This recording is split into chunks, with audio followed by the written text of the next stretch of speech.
കുട്ടികൾ എന്നെ ആദ്യം വിളിച്ച് സാറേന്ന് വിളിച്ചു. എല്ലാ കാര്യത്തിലും അവരോടുകൂടി പങ്കെടുത്തുകൊണ്ട് അവരെന്നെ ഓൾറൗണ്ടർന്നാണ് ആദ്യം വിളിച്ച്. അത് പിന്നെ കാലക്രമേണ ചുരുങ്ങി ഇപ്പോൾ റൗണ്ടെന്ന് പറഞ്ഞാൽ പിള്ളേർക്കെല്ലാം അറിയാം. എൻ്റെ പേര് VP ദേവസ്യ എന്നാണ്. വേളൂരായിരുന്നു ഞാൻ ജനിച്ചു വളർന്നത്. പ്രൈമറി വിദ്യാഭ്യാസം വേളൂർ തന്നെയുള്ള ഒരു സ്കൂളിൽ നടന്നു. UP സ്കൂളിൽ ഇല്ലിക്കൽ UP സ്കൂളിലാണ് ഞാൻ പഠിച്ചത്. UP സ്കൂളിൽ ഫസ്റ്റ്, സെക്കൻഡ്, തേർഡ് എന്നിങ്ങനെ 3 ക്ലാസ്. പിന്നെ ഹൈസ്കൂൾ ഹോളി ഫാമിലി ഹൈസ്കൂളിലാണ് പഠിച്ചത്, കഞ്ഞിക്കുഴിയിലാണ്. അവിടെ 4th, 5th, 6th അങ്ങനെ 10ാം ക്ലാസ് 11 വർഷം കൊണ്ട് SSLC പാസ്സായി. അന്ന് അപ്പനോ അമ്മയ്ക്കോ ആർക്കും വിദ്യാഭ്യാസമൊന്നും ഇല്ലായിരുന്നൊരു കാലമാണ്. അപ്പോൾ കോളേജിൽ പോകണമെന്നൊരാഗ്രഹം ഞാൻ പറഞ്ഞു. അപ്പോൾ അത് എന്താണ് നീ എന്ന് എന്നോട് അപ്പം പറഞ്ഞു. ഞാൻ തന്നെ കോളേജിൽ പോയി ആപ്ലിക്കേഷൻ ഫോം മേടിച്ചു. പൂരിപ്പിക്കാൻ തനിയെ പൂരിപ്പിച്ചു. ഒപ്പിടാൻ പോലും അപ്പന് കഴിവില്ല. പിന്നെ ഞാനൊരു ഷൂ ഇട്ട് അന്നേരം തന്നെ കൊടുത്തിട്ട് ഇനി പോന്നു. അങ്ങനെ CMS കോളേജിൽ പ്രീ ഡിഗ്രിക്ക് ചേർന്നു. പ്രീ യൂണിവേഴ്സിറ്റിയാണ് അന്ന്. 1 വർഷത്തെ കോഴ്സാണ്. ആ 1 വർഷത്തെ കോഴ്സ് കഴിഞ്ഞപ്പോൾ അവിടെ തന്നെ BSc ചേർന്നു. CMS കോളേജിൽ BSc ചേർന്നു.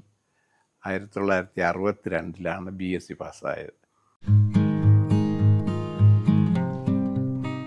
BSc പാസ്സായി പിന്നീട് ചെറിയ പണി, വീട്ടിലെല്ലാം ബുദ്ധിമുട്ടുകളായത് കാരണം ചെറിയ പണിക്ക് അപ്പൻ്റെ കൂടെ പാടത്ത് പറമ്പിലുമൊക്കെ പണിയാനൊക്കെ പോയി.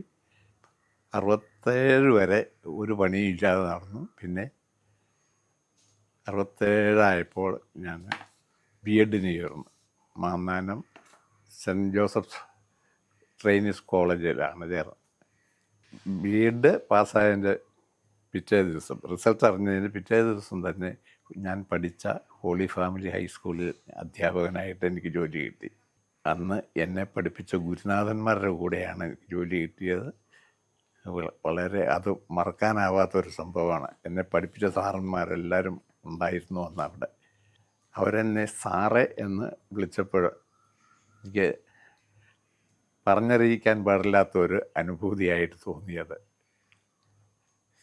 കാരണം അതിനു മുൻപ് ദേവസ്യ ഇടാന്നൊക്കെ വിളിച്ചിരുന്ന അവർ അന്ന് എന്നെ സാറേന്ന് വിളിച്ചു. സത്യത്തിൽ കുളിര് കോരിയിട്ട ഒരു നിമിഷമായിരുന്നു അത്. ഞാൻ പഠിച്ച സ്കൂളിൽ തന്നെ അധ്യാപകനാകുകയും അവിടുത്തെ സ്ഥലമാറ്റം ഒന്നുമില്ലാതെ റിട്ടയർ ചെയ്യുന്നത് വരെ അവിടെ തന്നെ ജോലി ചെയ്യുകയും ചെയ്യാൻ സാധിച്ചു എനിക്ക്. അതൊരു പ്രത്യേക അനുഭവമാണ്. മറ്റാർക്കും അത് കിട്ടിക്കാണാൻ സാധ്യതയില്ല. ഇങ്ങനെയുള്ളൊരു അനുഭവം കിട്ടിക്കാണാൻ സാധ്യതയില്ല എന്നാണ് എനിക്ക് തോന്നുന്നത്. 26 വർഷക്കാലം ആ സ്കൂളിൽ തന്നെ പഠിപ്പിച്ചു. 1994 വരെ ഞാൻ ആ സ്കൂളിലൊരു അധ്യാപകനായിട്ട് തുടർന്നു. 94 മാർച്ച് 31 റിട്ടയർ ചെയ്തു. ഇപ്പോൾ റിട്ടയർ ചെയ്തിട്ട് 31 വർഷം ആയിരിക്കുന്നു. കുട്ടികൾ എന്നെ ആദ്യം വിളിച്ച് സാറേന്ന് വിളിച്ചു. പിന്നീട് അവരുടെ കൂടെ എല്ലാ കാര്യങ്ങളിലും ഞാൻ പങ്കെടുക്കും. ഏത് കളി കളിച്ചാലും അതിൽ ഞാനും ചേരും അവരോടൊപ്പം. അങ്ങനെ അവർ പാട്ട് പാടുകയാണെങ്കിൽ ആ കൂട്ടത്തിൽ ഞാൻ പാടും. അവർ ഓടുകയാണെങ്കിൽ ഞാൻ ഓടും. അങ്ങനെ എല്ലാ കാര്യത്തിലും അവരോടുകൂടി പങ്കെടുത്തുകൊണ്ട് അവരെന്നെ ഓൾറൗണ്ടർന്നാണ് ആദ്യം വിളിച്ച്. എനിക്ക് ഓമനപ്പേരാണ് ഓൾറൗണ്ടർ. അത് പിന്നെ കാലക്രമേണ ചുരുങ്ങി റിട്ടയർ ചെയ്യുന്ന സമയമായപ്പം വെറും റൗണ്ടായി. ഇപ്പോൾ റൗണ്ടെന്ന് പറഞ്ഞാൽ പിള്ളേർക്കെല്ലാം അറിയാം. അങ്ങനെ ഒരു ഓമനപ്പേര് എനിക്ക് കിട്ടിയിട്ടുണ്ട്. ഞാൻ പഠിക്കുന്ന കാലത്തും പഠിപ്പിക്കാൻ തുടങ്ങിയ കാലത്തും എല്ലാ അധ്യാപകരുടെയും കയ്യിൽ ഓരോ ചൂരൽവടി കാണും. അത് കുട്ടികളെ തല്ലാൻ വേണ്ടി മാത്രമല്ല, ഒരു അധ്യാപകനല്ലേ, ഒരു വടി ഇരിക്കട്ടെ, കുട്ടികൾക്ക് വടി കാണുമ്പോഴെങ്കിലും ഒരു സാർമാരോടൊരു ബഹുമാനമൊക്കെ തോന്നും. ചൂണ്ടിക്കാണിക്കാൻ, ബോർഡിൽ എഴുതിയത് ചൂണ്ടിക്കാണിക്കാനായിട്ട് യോണ്ടറായിട്ട് ഇങ്ങനെ ഉപയോഗിക്കാം എന്നല്ലാതെ ഒരു വടി കൊണ്ട് ഇന്നത്തെ അധ്യാപകർക്ക് ഒന്നും ചെയ്യാൻ പറ്റില്ല. അതില്ലാത്തതിൻ്റെ കുഴപ്പം. അല്ലെങ്കിൽ അതിൻ്റെ വ്യത്യാസം ഇപ്പോഴത്തെ തലമുറയിൽ കാണാനുണ്ട്. 2024 മലയാളം വാക്ക് തന്ത വൈബ് എന്നാണല്ലോ. ശരിക്കും അതൊരു പുതിയ വാക്കാണോ? തന്തവൈബൊന്നും ഇന്ന് രാവിലെയാണ് ഞാൻ കേൾക്കുന്നത് തന്നെ. അതെന്താണെന്ന് എനിക്ക് മനസ്സിലായില്ല. പിന്നീടാണ് ആലോചിച്ചപ്പോഴാണ് പഴയ കടുംബെട്ടിൻ്റെ പിന്മുറക്കാരനാണ് ഈ തന്തവൈബെന്ന് മനസ്സിലായത്. കടുംബെട്ടിന് മുമ്പ് പിന്നെ പുരാവസ്തു എന്നൊരു വിളിയുണ്ടായിരുന്നു. വൃദ്ധരായവരെ പുരാവസ്തുക്കൾ വരുന്നുണ്ടെന്ന് പറയും. അത് കഴിഞ്ഞ് കടുംബെട്ടായി, അത് കഴിഞ്ഞാണ് ഇപ്പോൾ തന്തവൈബ്. അത് കുട്ടികളോടുള്ള രക്ഷിതാക്കളുടെ, അതായത് തന്തയുടെ പെരുമാറ്റ രീതി കൊണ്ടുണ്ടാകുന്നതായിരിക്കാം. ജനറേഷൻ ഗ്യാപ്പ് വീണ്ടും ഉണ്ടാകും. ഇനി ഇപ്പോൾ തന്ത വൈബ് മാറി വേറെ എല്ലാ വൈബും ഒക്കെ ആവും. ഇപ്പോഴത്തെ പിള്ളേർ തന്തമാരാകുമ്പോൾ അവർക്ക് പുതിയ പേര്, അവരുടെ അപ്പന്മാർക്ക് പുതിയ പേരിടും. ഞാൻ 10ാം ക്ലാസ്സിൽ പഠിക്കുമ്പോൾ മുതൽ വള്ളംകളിക്ക് പോകുമായിരുന്നു. 10ാം ക്ലാസ്സിൽ ആദ്യം വള്ളം തുഴയാൻ പോയി. കുമരകത്ത് വള്ളം കളിക്കാൻ പോയത്. അവിടെ വെച്ച് വള്ളം മുങ്ങി, തുഴ പോയി, നീന്തി കയറി, ഒരു വിധത്തിൽ കരയ്ക്ക് കയറി. വള്ളം എല്ലാവരും വെള്ളം കളഞ്ഞ് വീണ്ടും കൊണ്ടുവന്നപ്പോൾ എനിക്ക് തുഴയാൻ നല്ല കാശ് മുടക്കി ഞാൻ ചെത്തിച്ചതാണ്.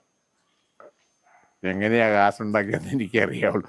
ആ ഒരു തുഴ പോയി. പിന്നെ കൂട്ടുകാർ വേറെ തുഴ വാങ്ങിച്ചു തന്ന്. അങ്ങനെയാണ് പിന്നീട് താഴത്തങ്ങാടിലെ വള്ളംകളിക്ക് ഞാൻ തുഴയാൻ പോയത്. അങ്ങനെ 8 വർഷക്കാലം വള്ളംകളിയിൽ താല്പര്യത്തിൽ. ആദ്യം കൊച്ചു ചുരുളം വള്ളത്തിലായി, പിന്നെ അത് കോവള്ളമായി, പിന്നെ ഇരുട്ടുകുത്തിയായി, പിന്നെ അവസാനം ചുണ്ടൻ വള്ളത്തെ വരെ തുഴഞ്ഞു. അങ്ങനെ 8 വർഷം വള്ളം കളിച്ചു. ഈ ഞാൻ തുഴഞ്ഞ പല വള്ളങ്ങളും ഇന്നില്ല. ആദ്യം തുഴഞ്ഞത് പുന്നശ്ശേരി ചുരുളം വള്ളത്തിലാണ്, കൊച്ചു വള്ളത്തിൽ, 10ാം ക്ലാസ്സിൽ പഠിക്കുമ്പോൾ തുഴഞ്ഞത്. പിന്നെ നമ്മുടെ കാവാലം ചുണ്ടൻ,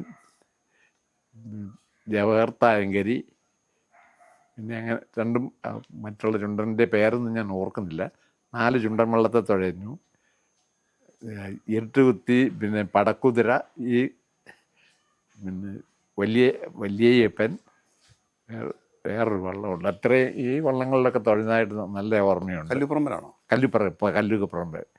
കല്ലുപറമ്പം ചുണ്ടൻ, പിന്നെ പുത്തന്നാണെന്നായിരുന്നു വള്ളം. അത് പിന്നെ വേറെ ആൾ വാങ്ങിച്ചു കഴിഞ്ഞപ്പോൾ അതിൻ്റെ പേര് മാറി. അതിപ്പോൾ ഇന്ന് ആ വള്ളം ഉണ്ട്, അതിൻ്റെ പേര് എന്താണെന്നൊന്നും അറിഞ്ഞുകൂടാ. ഇത് ഞാൻ ഒരിക്കൽ ഇങ്ങനെ യൂട്യൂബിൽ നോക്കിയപ്പോൾ ചൈനീസ് അവരെത്തിയത് ഇതുപോലെ ഉണ്ടാക്കി വെച്ചിരിക്കുന്നുണ്ട്. അപ്പോൾ എന്തുകൊണ്ട് എനിക്ക് ഉണ്ടാക്കിക്കൂടാ എന്ന് ഞാനൊന്ന് ചിന്തിച്ചു.